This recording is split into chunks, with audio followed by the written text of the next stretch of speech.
할렐루야. 여기에 계시는 우리 주님의 놀라운 은혜와 평화가 여러분의 심령과 가정과 일터 위에 흘러 넘치시기를 축복드립니다. 앞뒤 좌우에 있는 분들께 가정에서는 가족들에게 건강하게 배워서 반갑습니다, 행복합니다, 축복합니다 인사를 한번 해주십시오. 이 힘겨운 코로나의 시대를 강건하게 또 성령 충만하게 이겨내시기를 또 축복드립니다. 저희 가족이 LA에 거주할 때 벌써 한 3, 4년 전인 듯한데요. 한국에서 장인 장모님이 딸내 방문을 오셨습니다. 이 동부 사람들이 귀한 손님이 오시면 나이아가라를 모시고 가듯이 서부에서는 가는 곳이 있습니다. 그랜 캐년이죠. 여기는 꼭 여기까지 오셨는데 보고 가셔야 좀 섭섭지 않을 듯하고 또 그렇게 좋은 경험을 하게 해드리고 싶은 것이 손님을 맞는 사람들의 마음이 아니겠습니까? 장인 장모님을 저희 가족과 함께 저희 집에 있던 밴에 함께 모시고 그랜 캐년으로 가면서 제 마음이 굉장히 기대가 되었습니다. 저희 가족은 이미 한번 다녀온 뒤였는데 그 장엄한 경관을 보면서 장인 장모님이 어떤 반응을 보이실까? 말씀드리기로는 큰 계곡으로 간다고, 계곡이 있는데 아주 크다고 그렇게 말씀을 드린 것이죠. 마침내 꽤 긴 시간 운전을 해야 되니까 도착을 해서 그 그랜 캐년 입구에 있는 뷰 포인트에 차를 세우고 내려서는 올라가서는 첫 장면을 보는 것입니다. 장인 장모님이 그 뷰 포인트에 서자마자 장모님이 외마디 비명을 헉 하고 2번 내지르시더니 할 말을 잊으신 거예요.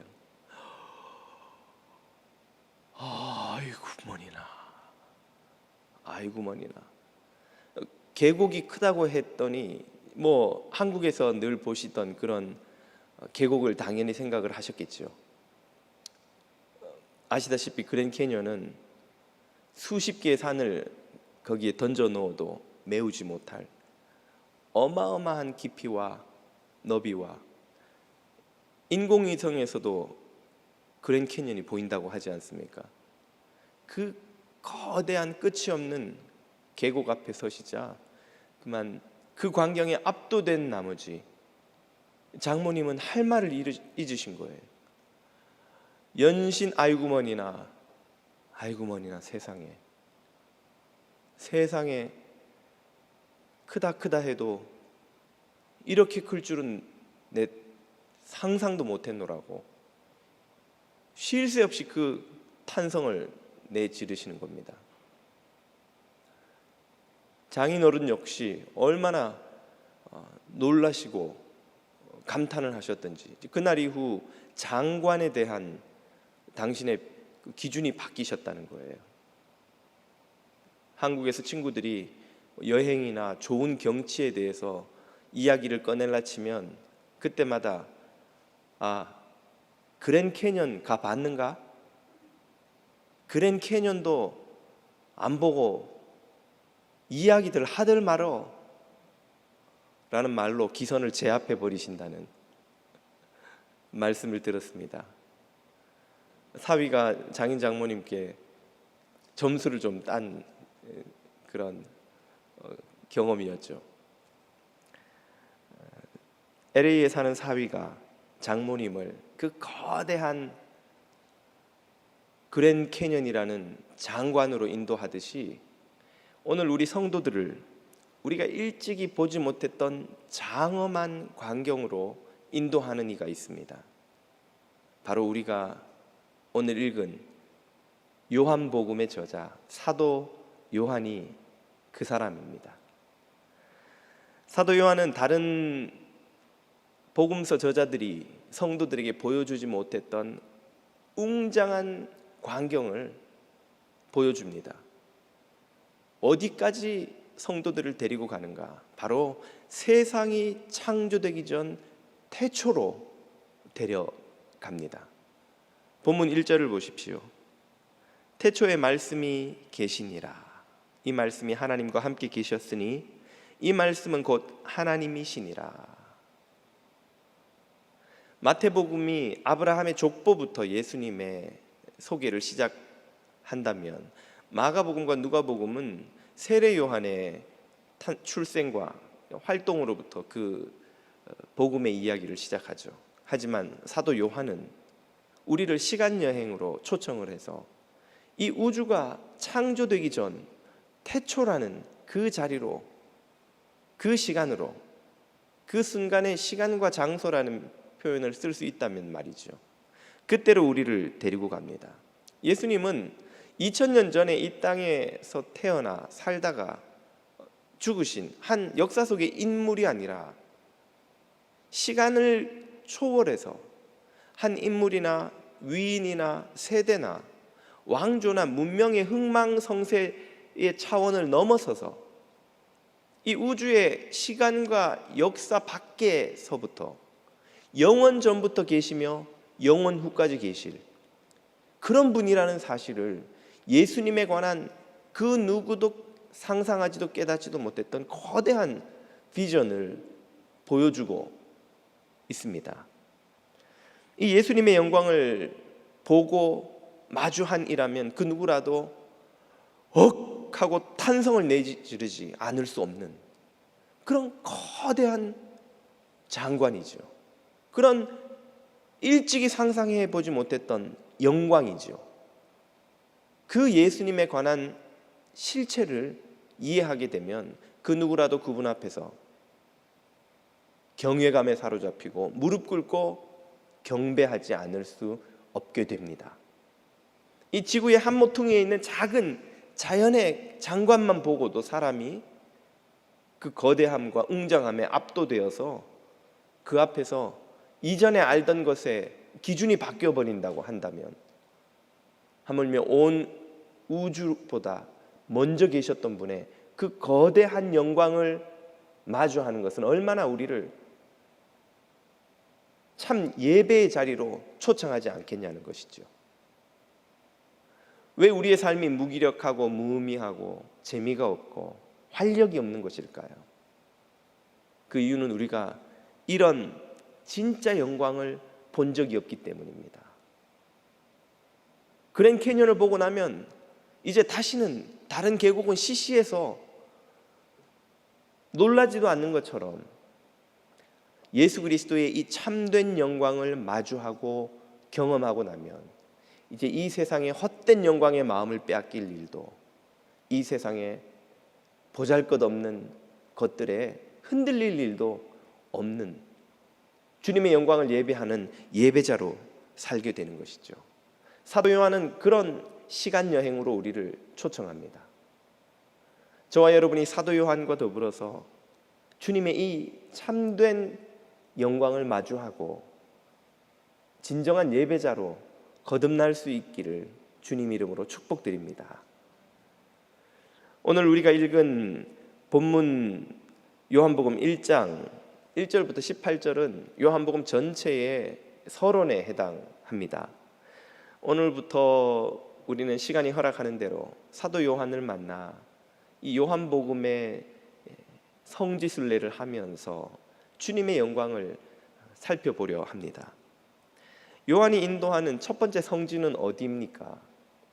이미 말씀드린 것처럼 그것은 바로 세상이 창조되던 그 자리, 태초입니다. 이 태초에 예수님은 말씀이라는 모습으로 계셨습니다.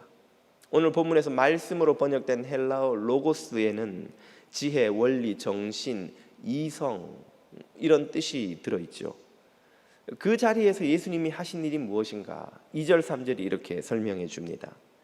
그가 태초에 하나님과 함께 계셨고 만물이 그로 말미암아 지은 바 되었으니 지은 것이 하나도 그가 없이는 된 것이 없느니라. 아멘. 예수님으로부터 무엇이 나왔습니까? 만물이 나왔습니다. 이 말은 예수님이 모든 만물의 기원이라는 말이죠. 우리가 보고 있는 이 세상은 물론이요, 그 안에 있는 저와 여러분, 우리의 기원이 바로 예수 그리스도에게서 나온 것이라는 사실을 사도 요한은 선포하고 있습니다. 믿는다는 게 무엇입니까? 예수님을 믿고 기독교인으로 살아간다는 것이 무엇일까요? 예전에 어느 분을 전도하려고 예수님을 믿으시라고, 이미 사실 그분은 교회에 나오시는 분이었습니다. 그러나 예수님을 향한 그 믿음의 확신이 없다고 말씀을 하셔요. 그래서 예수님에 대해서 소개하고 예수님을 믿으시도록 말씀을 드렸더니 그분이 하시는 말씀이, 교회는 선하게 살기 위해 출석하는 곳이 아닙니까? 성경을 보니까 참 좋은 말씀이 너무 많던데 그 말씀들을 잘 듣고 따르고 그렇게 선하게 살기 위해 출석하는 것이 교회이지 굳이 꼭 예수님을 믿어야 합니까? 그런 말씀을 하십니다. 예수님을 믿는다는 것은 우리가 선하게 산다는 차원, 우리 삶의 교양의 한 부분을 채우는 것을 넘어서는 것이며, 죽어서 지옥 가지 않고 천국 가는 것, 그 차원도 넘어서는 것입니다. 예수님을 믿는다는 것은 우리가 우리의 기원을 인정한다는 뜻이에요. 우리는 모두 뿌리가 없이 자란 나무가 아니지요. 우리가 이 세상에 사는 누구라도 아버지 어머니가 없는 사람이 있겠습니까? 일찍 돌아가실 수는 있겠지만, 다른 이런저런 이유로 혼자 자란 경우도 있겠지만, 그렇다 해도 아버지 없이 어머니 없이 이 세상에 태어난 이가 없듯이 이 세상의 모든 것에는 기원이 있기 마련입니다. 기원 없이 존재하는 것은 없지요. 그 기원이 뭐라는 말입니까? 그 기원이 누구시라는 말입니까?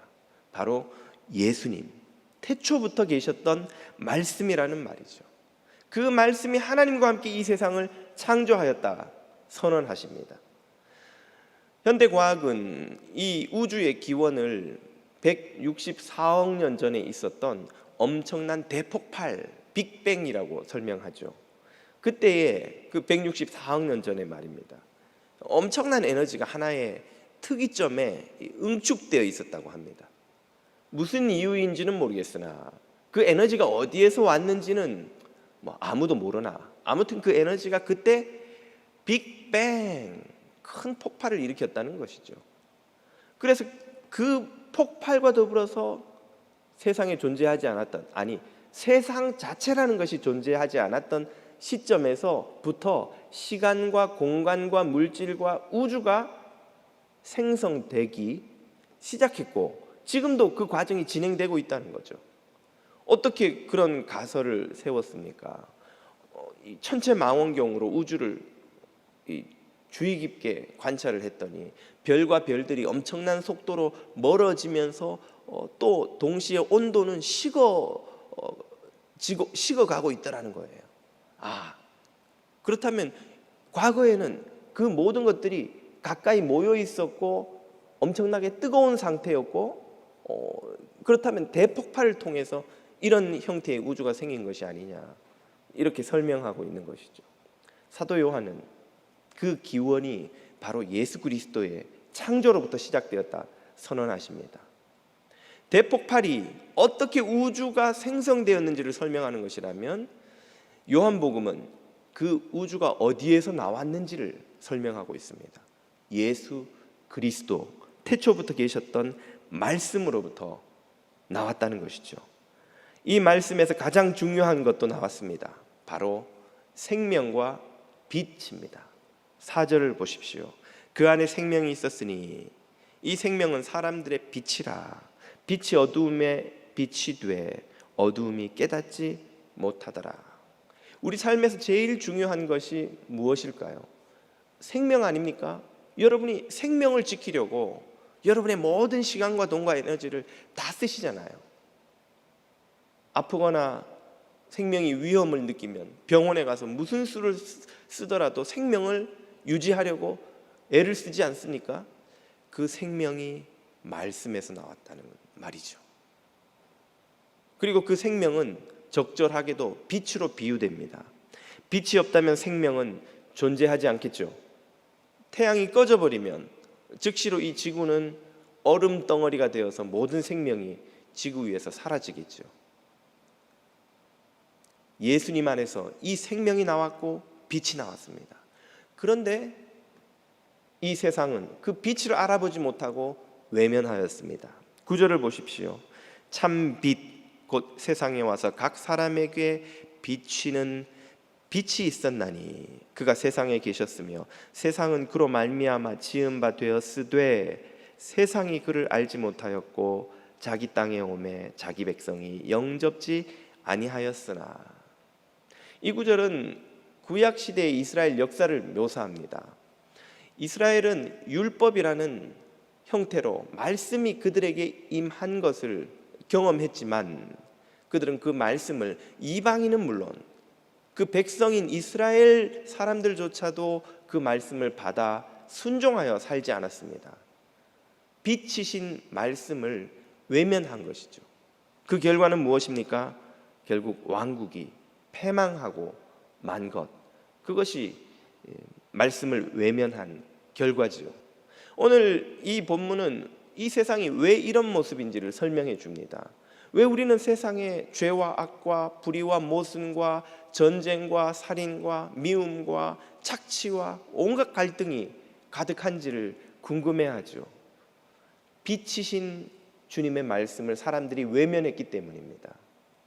빛을 쫓아, 말씀을 쫓아 살지 않고 욕심을 쫓아, 죄성을 쫓아 살았기 때문이지요. 그러므로 개인이든 인류든 이 말씀 안에 있는 생명과 빛을 발견하지 못하면 소망이 없습니다. 멸망할 수밖에 없습니다.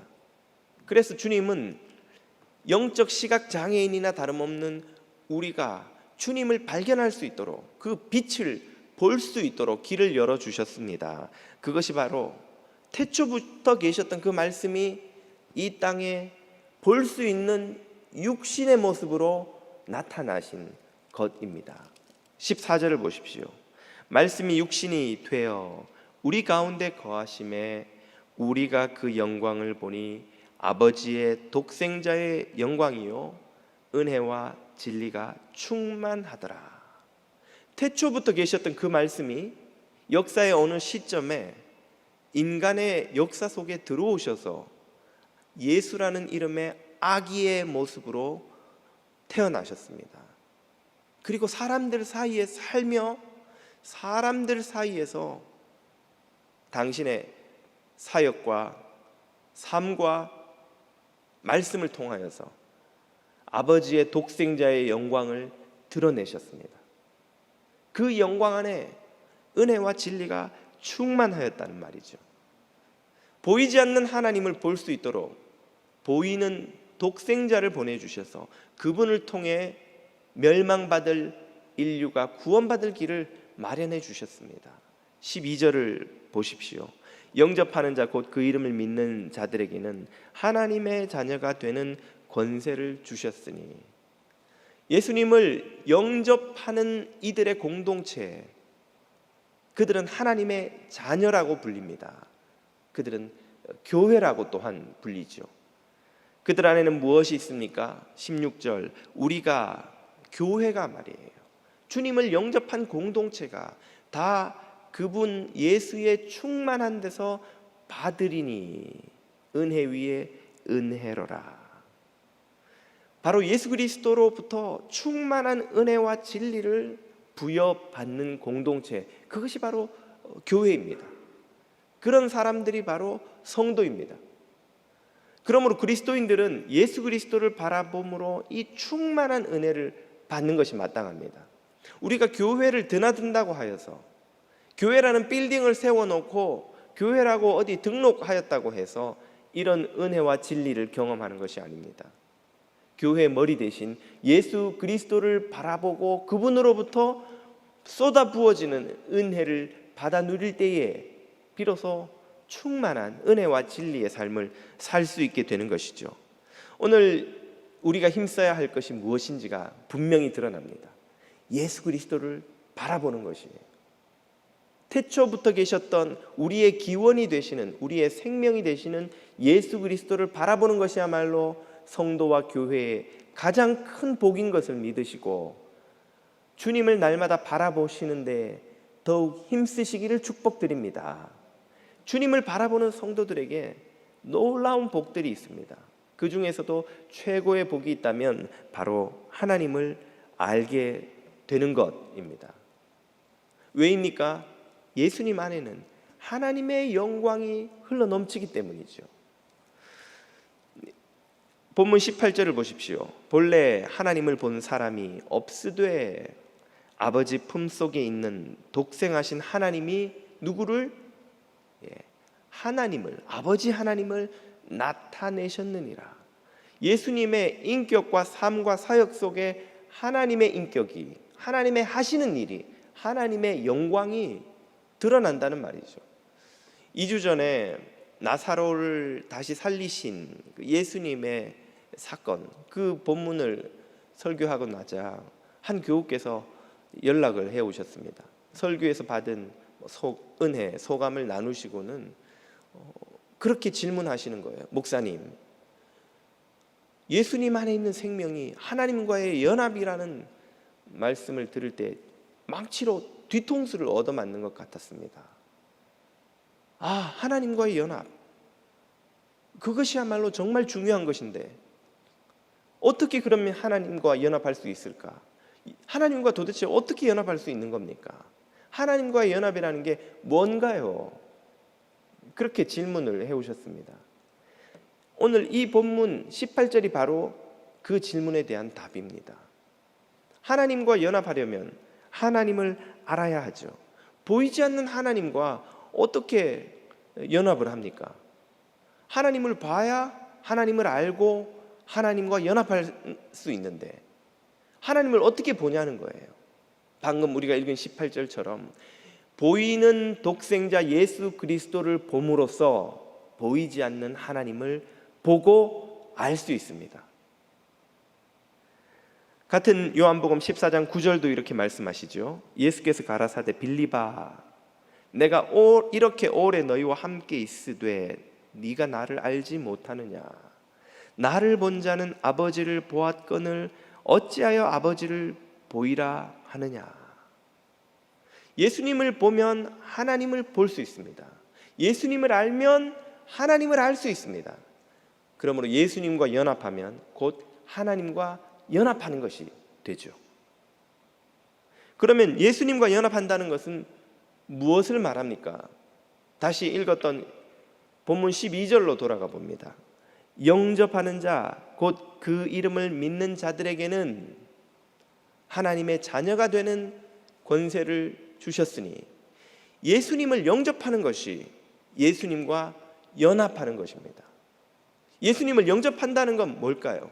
여러분, 귀한 손님이 올 때, 그냥 친구가 올 때는 환영한다 이렇게 말하지만, 맞으러 나갔다 이렇게 말하지만, 정말 귀한 손님이 올 때는 영접했다고 말하죠.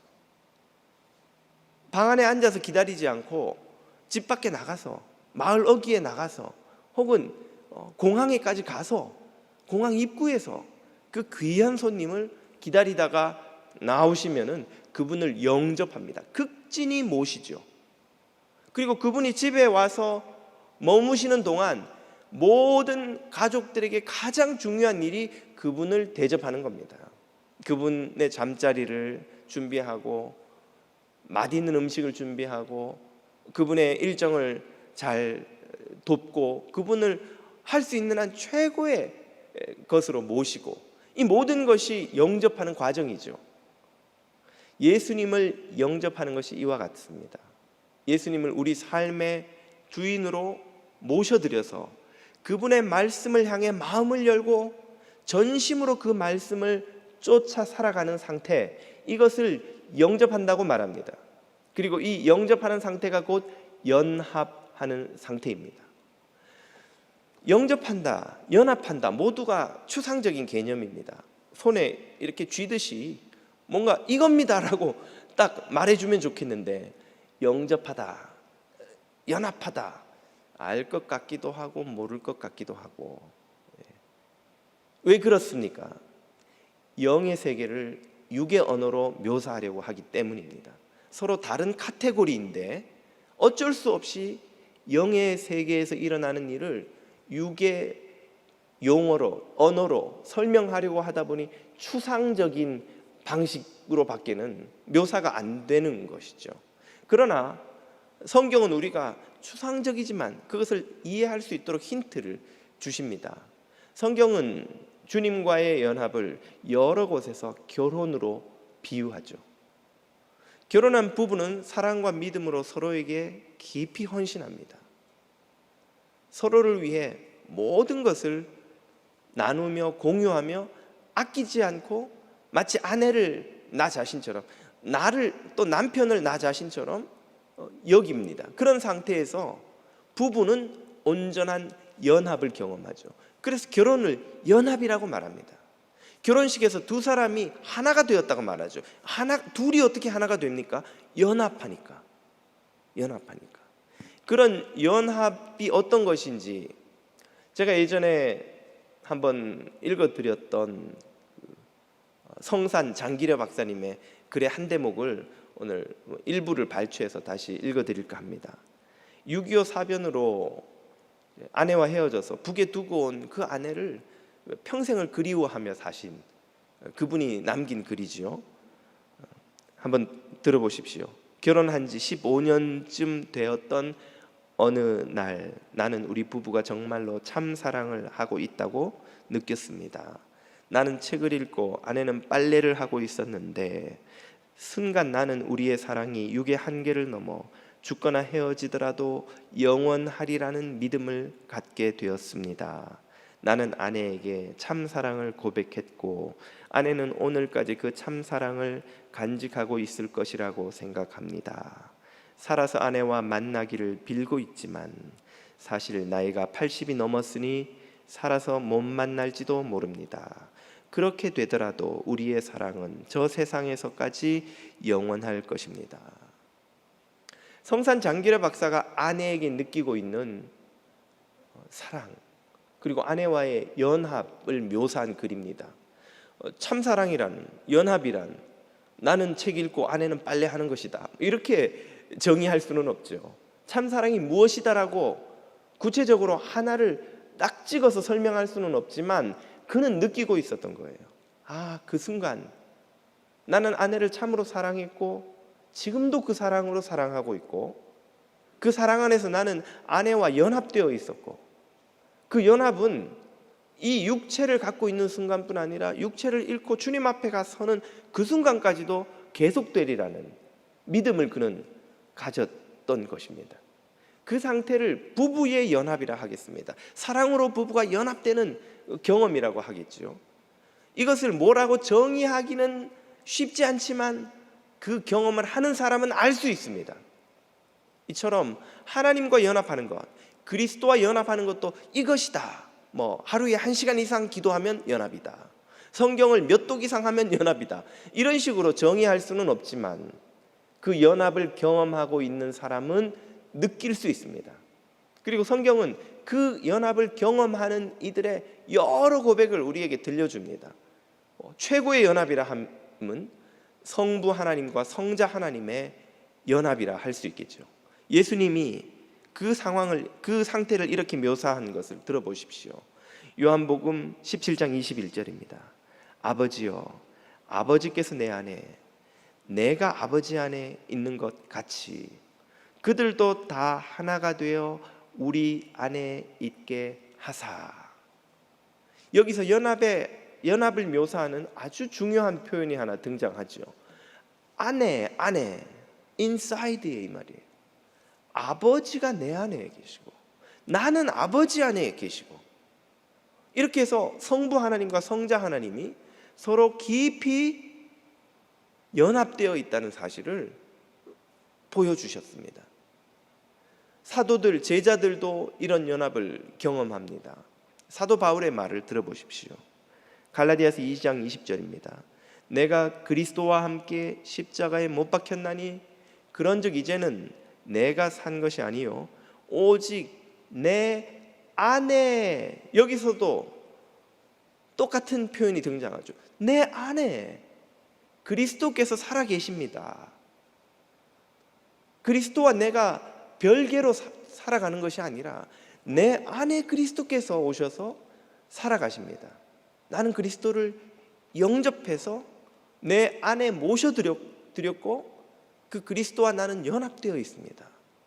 이제 내가 여전히 육체 가운데 살아가고 있지만 이것은 육체를 의지해 살아가는 것이 아니라 나를 사랑하사 나를 위하여 자기 몸을 버리신 하나님의 아들을 믿는 믿음 안에서 나도 사는 것입니다. 주님도 내 안에 사시지만 나도 주님을 믿는 믿음 안에서 살아갑니다. 사도 바울의 고백에서도 아주 중요한 개념이 나오죠. 안에, 내 안에 주님이, 나는 주님 안에. 그래서 주님은 제자들에게 내 말에 거하라, 혹은 내 안에 거하라, 그 여러 차례 말씀하셨습니다. 이렇게 안에 거하도록 만드는 비밀이 무엇일까요? 방금 사도 바울의 고백에서도 나왔죠. 나를 사랑하사, 나를 사랑하사, 나를 사랑하사 나를 위하여 자기 몸을 버리신, 사랑이야말로 안에 거하게 만드는 비밀이요, 연합하게 만드는 비밀입니다. 예수님이 그 비밀을 마가복음 12장에서 이렇게 말씀하십니다. 하나님과 연합하여 하나님 안에서 살고 싶으냐? 그렇다면 네 마음을 다하고 목숨을 다하고 뜻을 다하고 힘을 다하여 주 너의 하나님을 사랑하라. 그리고 그 하나님께 나아갈 수 있도록 길을 열어놓으셨죠. 요한복음 14장입니다. 예수께서 가라사대 내가 곧 길이요 진리요 생명이니 나로 말미암지 않고는 아버지께로 올 자가 없느니라. 나를 통하여서, 너희가 나를 사랑하여서 나와 연합하면 곧 하나님을 사랑하여 하나님과 연합하는 것이 된다. 나를 통하여 아버지께로 갈 수 있다 라고 하셨습니다. 중매장이신 예수 그리스도를 통하여 온 마음으로 하나님을 사랑하면 하나님과의 연합, 영적 결혼의 상태로 들어갑니다. 이것이 연합의 비밀이죠. 이것이 성도가 하나님과 연합하여 살아가는 성도의 삶입니다. 내가 교회는 다니는데 하나님과 연합하여 살아가고 있는지 어떻게 알 수 있나요, 목사님? 앞에서 말씀드렸듯이 그것을 딱 무엇이라고 정의할 수 없지만 경험하는 이는 묘사할 수 있다고, 느낄 수 있다고 말씀을 드렸지요. 우리가 주님과 연합하여 살아가고 있는지를 알 수 있는 방법이 있습니다. 그것은 주님 안에 충만한 은혜와 진리가 내 삶에서도 나타나고 있는지를 보는 것이죠. 내가 은혜를 의지하여 살아갑니까? 내가 진리의 반석 위에 서서 살아갑니까? 내 안에서, 내 삶에서 은혜와 진리가 나타나고 있다면 나는 주님과 연합하여 살아가고 있다고 감히 말할 수 있죠. 그리고 그 길의 종점은 영생입니다. 반면에 내 삶에서 은혜는 발견되지 않고 진리 위에 선 삶도 보이지 않고 우울과 절망과 낙심과 원망과 미움과 다툼과 시기와 흘기는 눈과 탐욕과 어리석음이 허영이 가득하다면 나는 주님과 연합하는 것이 아니라 세상과 연합하여 살아가는 삶이라는 것을 확신할 수 있습니다. 물에 들어갔다 나온 사람은 온몸이 물에 젖지요. 모래밭에서 뒹군 사람은 온몸에 모래가 떨어집니다. 주님 안에서 살아가는 사람에게 은혜와 진리가 충만하며 세상과 연합하여 살아가는 사람에게 세상 헛된 욕심이, 허영이, 묻어나오는 것은 너무나 자연스러운 일이죠.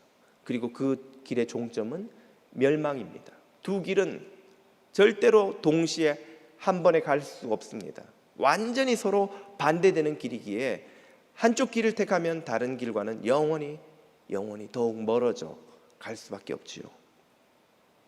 요한복음은 우리에게 예수 그리스도와 연합하는 이 복되고 참된 영생의 삶을 소개하기 위하여 우리를 데리고 태초로부터 시작하십니다. 사위가 장모님을 모시고 그랜 캐년으로 운전해 가듯 사도 요한은 우리를 성령 안에서 예수 그리스도에게로 모시고 가는 것이죠. 데리고 인도하여 가는 것이죠. 성령 안에서 예수 그리스도와 연합하여 영생의 삶을 살아가는 이 복된 길이 여러분의 삶의 길이요 인생의 종점이 되시기를 우리 주님의 이름으로 축복드립니다. 기도드리겠습니다.